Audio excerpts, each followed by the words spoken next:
Assalamualaikum warahmatullahi wabarakatuh. Perkenalkan, nama saya Rahmat Hidayat, NIM 432003. Sini saya akan menjelaskan tentang materi pengantar ilmu dakwah dari pertemuan 2 sampai pertemuan 7. Yang pertama, konsep dakwah.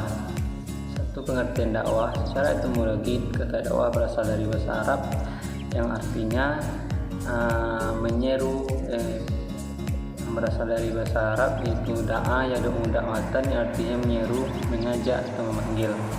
Kata tersebut telah menjadi istilah baku dalam bahasa Indonesia.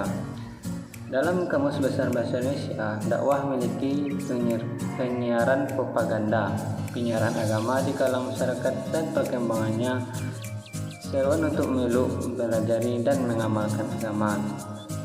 Pengertian dakwah secara istilah menurut beberapa pakar adalah: satu, menurut Ibnu Taimiyah, menyatakan bahwa dakwah adalah seruan untuk beriman kepada Allah Subhanahu wa taala dan pada ajaran yang dibawa para utusannya. Yang kedua, menurut Syekh Ali Mahfuz, menyatakan bahwa dakwah adalah mengajak manusia kepada kebaikan dan petunjuk Allah, menyeru mereka kepada kebiasaan baik dan melarang mereka pada kebiasaan yang buruk, supaya beruntung di dunia dan akhirat. Dua, perkembangan dakwah. Perkembangan dakwah dari Islam di Nusantara pada masuknya agama Islam ke Nusantara sudah kita ketahui adanya beberapa teori. Berdasarkan bukti-bukti yang ada, teori Mekah cukup meyakinkan untuk dipilih, yaitu bahwa agama Islam sudah masuk ke wilayah Nusantara dari abad ke-1 Hijriah. Namun saat itu perkembangan masih belum pesat dan meluas. Pada abad-abad selanjutnya baru menjadi perkembangan yang lebih pesat, terutama setelah abad ke-7 Hijriah atau ke abad ke-13 Masehi. Dakwah pada era digital sekarang ini juga harus menggunakan strategi, yakni dengan menggunakan teknologi yang ada dengan cara yang bijak dan dapat menyebarkan pengaruh positif kepada masyarakat. Karena perkembangan teknologi sekarang tidak bisa dikendalikan, sampai ada juga masyarakat yang tidak bisa mengikuti perkembangan tersebut karena begitu cepatnya orang tinggal duduk dan dia juga dapat mendapatkan apa yang ia mau. Ketiga, hukum dakwah.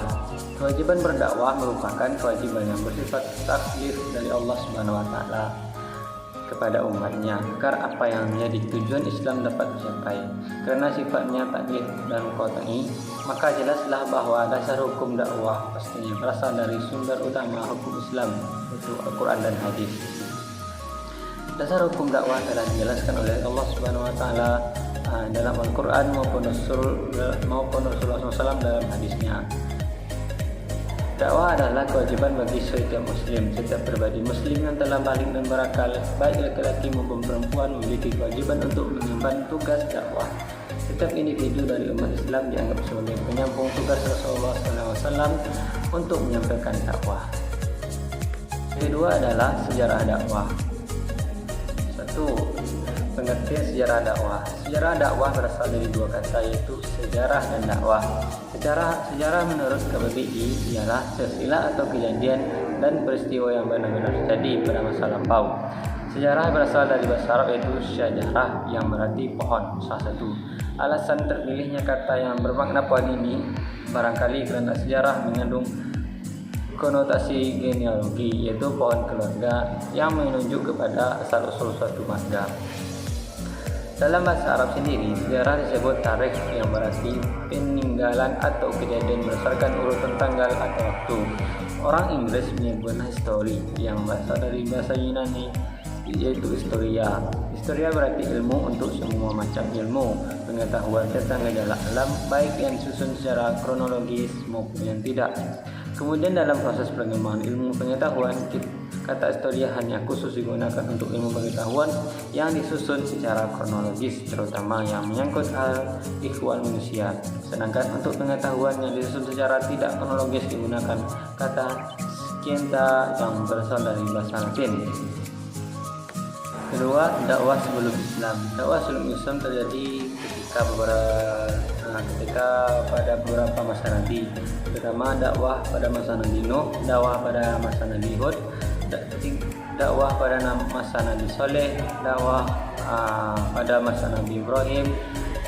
5. Dakwah pada masa Nabi Yusuf. 6. Dakwah pada masa Nabi Shu'aib. 7. Dakwah pada masa Nabi Musa. 8. Dakwah pada masa Nabi Daud. 9. Dakwah pada masa Nabi Sulaiman. 10. Dakwah pada masa Nabi Isa. Dan masa zaman Rasulullah SAW Khalifah Rasyidin. Dan antaranya dakwah di Mekah. Dakwah di Mekah dilakukan secara 2 tahap, yaitu secara sembunyi-sembunyi dan secara terang-terangan. Dakwah secara sembunyi-sembunyi dilakukan kepada kerabat, sanak keluarga, dan para sahabat dekatnya Rasulullah SAW. Kedua, dakwah di Madinah. Dakwah di Madinah merupakan zaman meletakkan asas kokoh bagi pembinaan masyarakat Islam.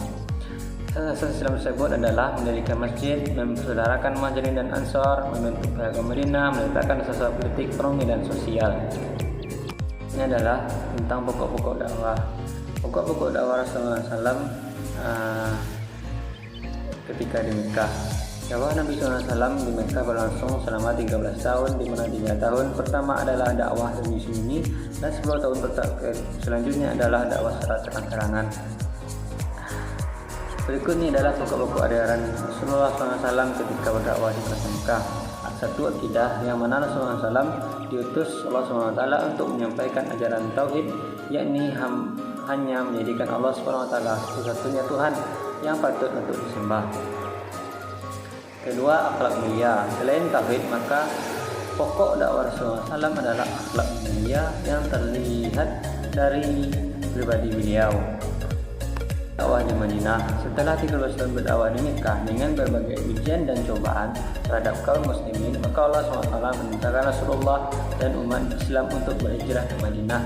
Bagaimana sebelumnya para petinggi suku di Madinah tersebut membaiat Rasulullah SAW dan hampir seluruh rakyat Madinah telah menjadi Islam.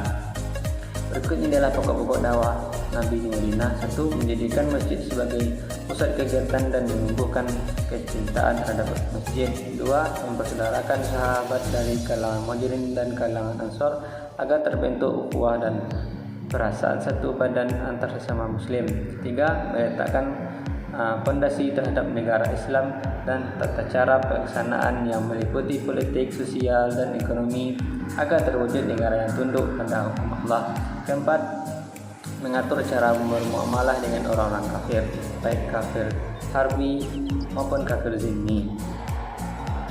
Karakteristik dakwah Rasulullah SAW. Adapun karakteristik dakwah Nabi SAW diakui dalam beberapa hal. 1. Dakwah dalam bidang ketuhanan. 2. Dakwah dalam bidang pendidikan. 3. Dakwah dalam bidang pembinaan. Selanjutnya tentang mabadi asyarah dalam ilmu dakwah. Mengenal mabadi asyarah. Al-mabadi asyarah adalah sebuah istilah yang dipakai oleh ilmuwan untuk menjelaskan 10 hal pokok tentang sebuah ilmu yang harus diketahui oleh para penuntutnya. 10 tersebut dijelaskan oleh Syekh Muhammad bin Ali Ash-Shoban Al-Misri, pengarang kitab Isya Al-A'lashad Al-Ashumi A'la Matni Alfiyah Ibn Malik fi An-Nahu. Al-Asyarah dalam ilmu dakwah.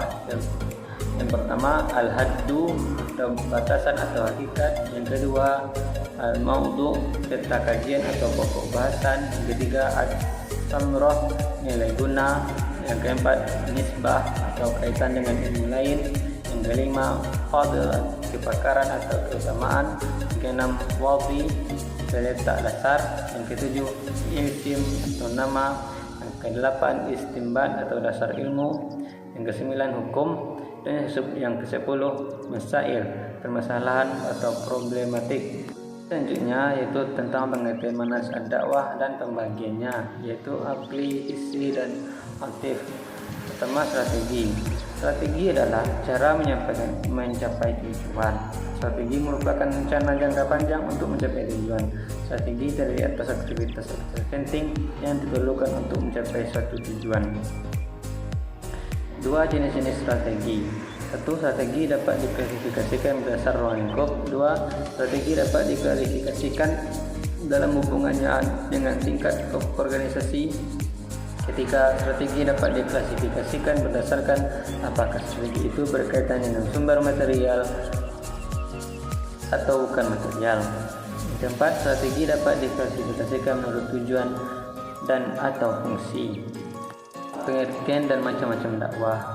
Pengertian dakwah yang pertama, memanggil dan menyeru. Yang kedua, menegaskan atau membela, baik terhadap yang benar atau yang salah, yang positif ataupun yang negatif. Ketiga, suatu usaha berupa perkataan atau perbuatan untuk menarik seseorang kepada satu aliran atau agama tertentu. Yang keempat, doa atau permohonan. Yang kelima, minta atau mengajak seperti ungkapan da'a bi asyal yang artinya minta dihidangkan atau didatangkan makanan atau minuman. Macam-macam dakwah. 1. Dakwah bi al-lisan, 2. Dakwah bi al-hal, 3. Dakwah bi al-kalam. Kedua, unsur dakwah. 1. Dai, 2. mad'u atau mitra dakwah atau penerima dakwah. Ketiga, maddah atau materi dakwah. Keempat, wasilah atau media dakwah. Thariqah atau metode dakwah. Yang keenam, akta atau efek dakwah. Ketiga, strategi dakwah. Pengertian strategi dakwah. Strategi dakwah artinya metode, siasat, taktik atau manuver yang digunakan dalam aktivitas dakwah.